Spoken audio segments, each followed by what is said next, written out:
반갑습니다, 여러분. 류치원생이에요. 일단은 저번 주에 예고했던 것처럼 이번 주는 제가 진짜로 이 공모전을 위해 얼마나 투자하고 얼마나 쏟아붓고 정말 올인을 하는지 회의 모습들을 담아봤습니다. 그러면 시작해 보겠습니다. 이렇게 한번 생각을 해보자라고 마무리가 됐었고, 근데 이제 마지막에 나왔던 얘기가, 근데 우리가 지금 논의했던 이 모든 게 과연 신뢰도 회복으로 이어질 수 있느냐에 대한 의문이 남으면서 뭔가 이거를 어떻게 보충을 해보자라는 식으로 끝났는데, 내가 이걸 다시 생각을 해봤을 때 이 신뢰도 회복을 위해서 우리는 지금 브랜드 피로도를 해소시키는 거라고 나는 생각이 들었어. 신선한 무언가로 시선을 돌려서 이 브랜드 피로도를 해소한다면 이는 곧 지금 우리한테 주어진 과제인 브랜드 관계 개선으로 이어지지 않을까 하는 생각이 들었고요. 그 다음에 그다음에 생각을 또 해보다가 파리바게트는 모두에게 너무나도 일상적인 브랜드였다라는 말이 저번 회의 때 잠깐 뭔가 나왔었어.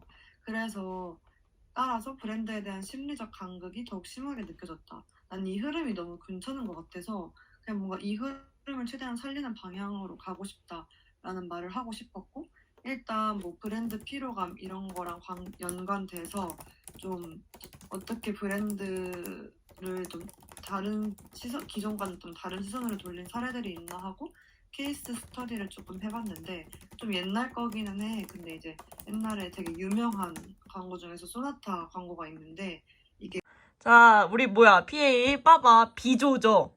비조인가? 네. 맞아요. PA 빠바 비조 화이팅! 화이팅! 예! 가보자! 고생했다! 예! 자, 제가 해볼게요. 일단 상황 분석. 자, 파리바게트는 그냥 발표하듯이 그럼 한번 해볼게요. 제가 어느 부분에 제가 제 로직의 한계를 느낀 게 좀 있어가지고 같이 느껴주셨으면 합니다. 자, 일단 파리바게트는 2017년부터 2022년 10월까지 끊임없는 문제와 사고들이 발생했습니다. 2030 세대들의 어린 시절인 2000년대 파리바게뜨가 사랑받았을 당시 교과서 명이 말드스에서 든말스로 바뀌었던 것처럼 브랜드가 말을 하는 것보다 소비자의 목소리를 듣는 것으로의 변화를 추구해보고자 합니다. 자, 말하겠습니다. 들어주세요. 빵 만들겠습니다. 말드스가 아닌 듣겠습니다. 말해주세요. 빵 만들겠습니다. 든말스. 자, 여기서 오늘 말할 것 중에 제일 중요한 거. 내가 내 로직의 한계를 느낀 거를 얘기를 해보자면 그냥 사람들의 목소리 듣겠습니다를 존나 장황하게 써놓은 거랑 다를 바가 없는 거야. 여기서 이제 하나를 추가하자면 말드스였던 교과서 이름이 든말스로 바뀐 부분을 로직으로 넣어보겠다라고 했다가 과거와는 좀 멀어진 느낌, 이것도 좀 강해졌기도 했고 타겟층을 2000년대라고 확정 지을 수도 없을 뿐더러 여러 문제가 생긴 상황입니다.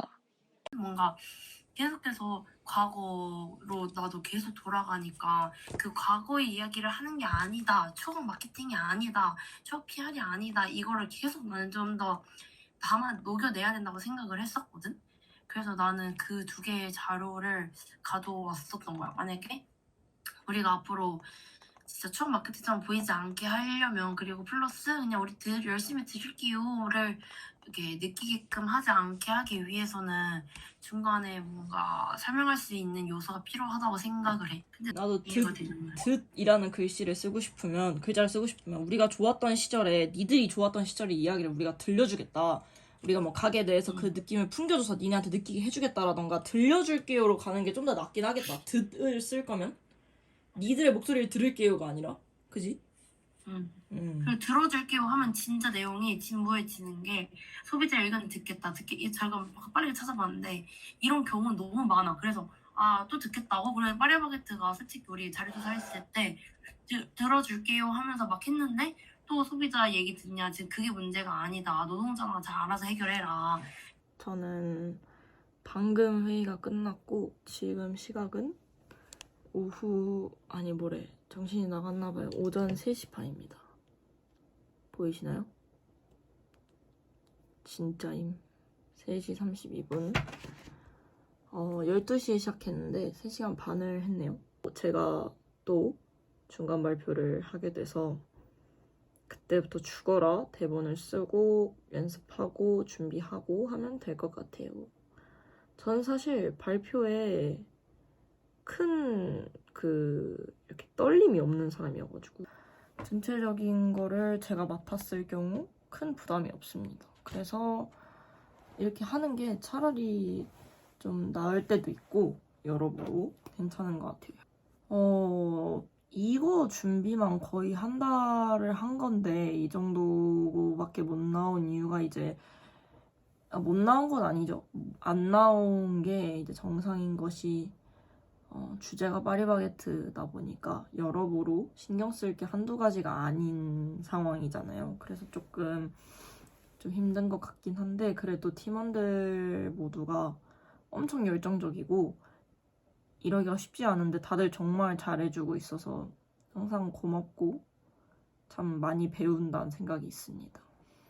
사실 이 앞에 영상에 얼마큼 회의 영상이 들어갈지 잘 모르겠어요. 촬영을 여러 번 많이 했고 다양하게 찍어서 어떻게 편집이 되고 어떻게 들어갈지는 모르겠지만 그래도 우리 팀들 다 너무너무 잘해주고 있고 다 너무 대단하다는 거 꼭 이 영상을 비롯해서라도 고맙다는 얘기를 하고 싶네요. 왜냐면 제가 빠바를 하자고 계속 쫄랐었어가지고 저는 이게 너무 궁금했거든요.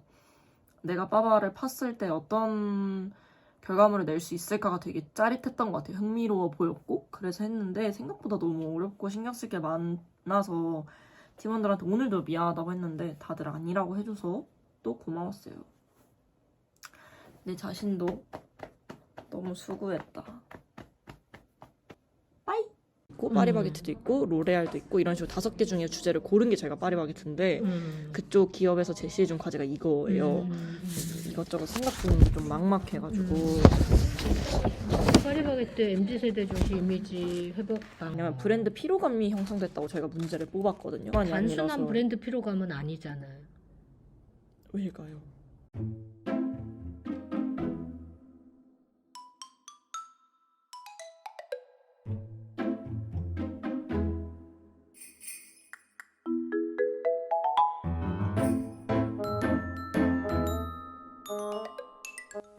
그래서 저희 팀은 교수님께 이러한 피드백을 받고 해당 피드백을 반영해서 브랜드 피로감이라는 요소를 빼기로 했고 그 대신 다른 용어들을 채워넣기 위해 애를 씁니다. 그치만 많이 이렇게 진전이 없어서 그냥 그대로 중간 발표를 하게 되는데요. 파리바게트의 깨져버린 신뢰 회복할 수 있을까?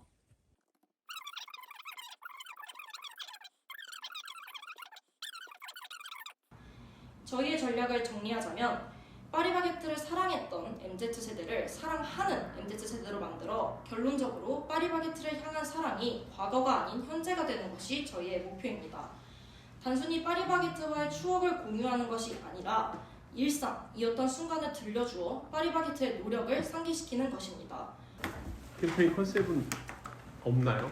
캠페인 컨셉 여기서 말씀 못 드렸는데 그 가제로는 그 파리바게트와의 기억 꺼내 먹어요라고 이렇게 해서 근데 이제 말하면서도 얘기하시면서도 그걸 지적을 했는데 그냥 추억을 소환하는 거 가지고 우리가 될 수 있을까? 라고 하는 얘기를 하셨잖아요.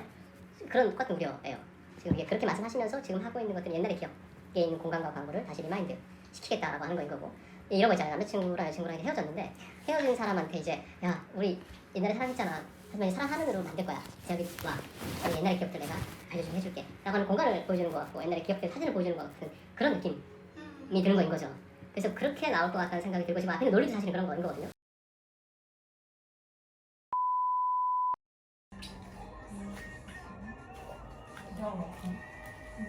그치?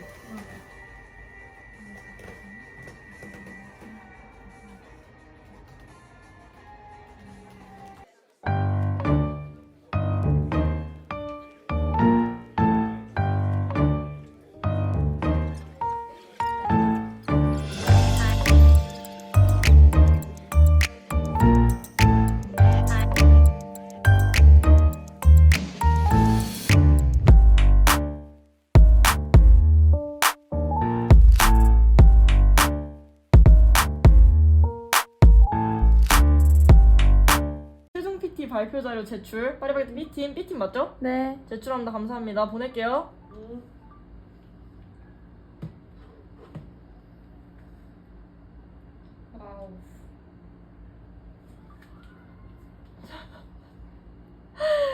이거를 살려.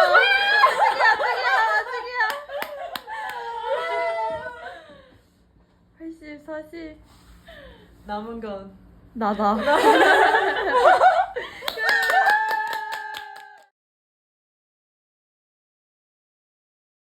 소비자들은 불매운동에 나섰고 사건 이후 SPC의 매출은 어느 정도 타격을 받게 되었습니다. 자사의 제품을 제공하고자 합니다.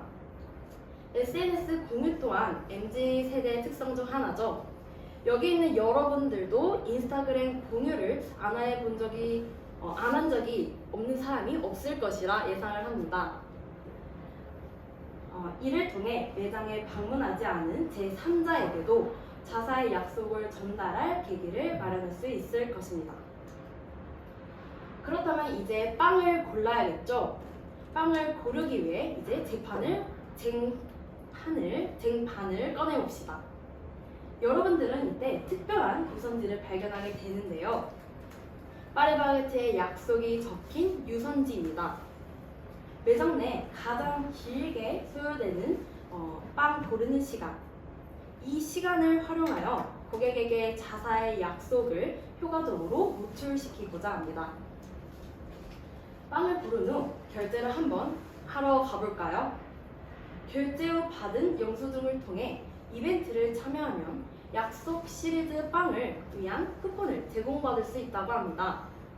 진행 순서를 간단히 설명해 드리면 먼저 영수증에 삽입된 QR을 통해 내일의 파리바게트 페이지에 접속합니다. 네, 여러분, 영상이 마무리를 향해 달려가고 있는데요.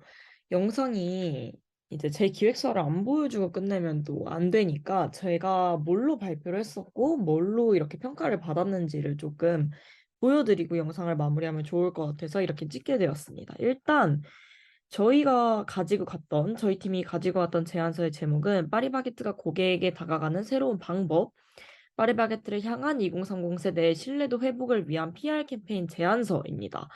저희의 일단 메인 아이디어는 2030 세대가 파리바게트에 대한 불매 행동이 그 원인이라는 게 남일 같지 않다라는 부분을 짚어낸 거가 메인이었어요. 그래서 더 불매 이 행동에 더 진심이고 그래서 끊이지 않고 있다라고 문제를 메인으로 잡았고 이런 불매운동을 하는 세대에게 다가가기 위해서 파리바게트가 이런 4가지 약속을 내세웠는데 그게 잘 다가가지 않았다. 변화 또한 인지 못하고 있었다. 그래서 2030 세대는 이렇게 자사에 대한 이슈를 마치 자신의 일처럼 공감하고 있는 2030 세대에게는 효과적으로 전달되는 방법이지 못했다.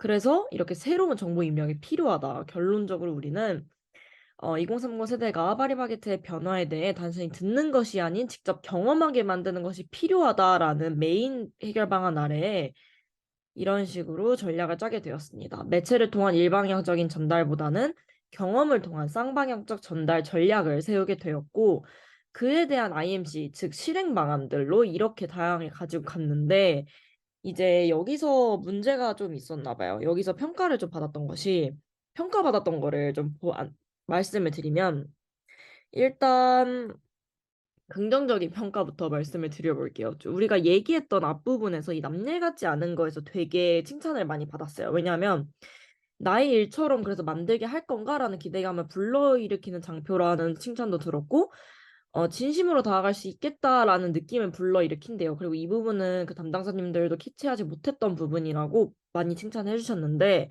사실 이 칭찬 외에 저희는 딱히 그렇게 칭찬받은 게 별로 없었고 오히려 비판받은 게 더 많았습니다. 그래서 그게 뭐냐라고 한다면 저희가 이런 많은 IMC를 가지고 갔는데 이제 빠바의 약속을 알리는 건 좋으나 이런 식으로 좀 그냥 채널 확장적인 측면으로 바라본 게 아닌가 라는 얘기도 있었고 메시지적으로 살릴 수 있는 것들을 재강공했으면 좋았을 것 같다 뭐 이런 이야기도 있었고 저희가 전체적인 IMC가 여기서부터 매장 문을 열고 들어가는 IMC 매장에 들어갔을 때 키오스크를 보게 되는 IMC 그리고 이거는 이제 결제할 때 그렇게 나오는 영수증이나 그런 거에서 나오는 그런 거고 이거는 빵을 담는 쟁반 있잖아요. 그 위에 있는 유선지 그런 아이디어였고 이건 또 결제할 때 영수증 그리고 이거는 그 후에 테이블에 앉았을 때 뭐 이런 식으로 그 AR이 나온다 뭐 이렇게까지 해서 매장 안에서 말 그대로 내가 빵을 구매하는 그 경험에 대한 코스대로 아이디어를 짠 거였어요. 근데 이 부분에는 조금 칭찬을 받긴 받았어요. 이제 구매 여정을 따라서 아이디어를 풀어낸 건 좋았다. 매장을 찾는 사람들에게 환기가 가능하다. 이런 얘기를 들었지만 여기서 이제 문제는 매장을 안 오는 사람들에겐 어떻게 소구를 할 거냐였던 것 같아요. 그러니까 저희도 계속 그 부분에 대한 고민이 들었지만 사실 이거를 갈아엎을 만한 시간도 없을 뿐더러 이렇게 흥미로운 요소를 만들어 놓으면 사람들이 올 거라고 일부 착각을 했던 거죠. 그런 부분이 좀 문제가 됐던 것 같고 뭐 조금 덜 진심이라고 느껴지신대요. 우리가 경험하게 하겠다 외에 좀 더 진심으로 다가가겠다라는 포인트가 있었다면 좋겠다고 하시지만 저희는 그걸 담았다고 생각을 했거든요. 근데 담당자님들이 말씀하시는 진심이라는 건 저희가 가져간 그 기준보다 더 이상치를 원하시는 기분이었어요. 그래서 좀 아쉬웠던 것 같고 뭐 이런 키오스크에서 스트레스나 이런 부정적인 표현을 썼을 때 오히려 반감이 느껴질 수 있지 않느냐. 그리고 또 저희가 뒤에 확장의 의미로 이런 식으로 광고가 있었어요. 택시 정광류랑 버스 창문 광고에도 이렇게 가장 안전한 파리바게트라고 했었는데 좀 직설적인 것 같다. 좀 더 순화되게 풀었으면 어떻겠냐라는 평도 받았습니다. 그리고 사실 이 양파 쿵야는 저희의 하나의 또 야심찬 전략이었는데 쿵야까지 같이 욕먹을 수도 있다라는 평도 받아서 좀 속상했던 것 같아요. 그래서 일단 전반적으로 뭐 여러모로 발표 준비를 많이 했다, 고생했다라는 평은 들었지만 여타 다른 팀들에 비해 막 이게 되게 인상 깊었다라던가 이런 건 없었던 것 같습니다. 그래서 아쉬운 게 좀 컸고 약간 한편으로는 화가 났던 것 같기도 해요. 이 화가 나서 저희가 이제 그 발표 다 끝나고 담당자님들께 여쭤본 것이 있는데 뒤에서 보시죠. 앞으로의 공모전에서도 이런 브리프와의 적용률이 심사 기준에 어느 정도 적용이 되는지 좀 궁금해가지고 저희는 좀 브리프를 엄청나게 좀 많이 적용하려고 노력을 많이 했거든요. 그래서 그거를 앞으로 적용시킬 때 어느 정도를 이렇게 해야 될지 좀 궁금해요. 앞으로 공모전에서도 그렇고. 제가 소개 말씀드리면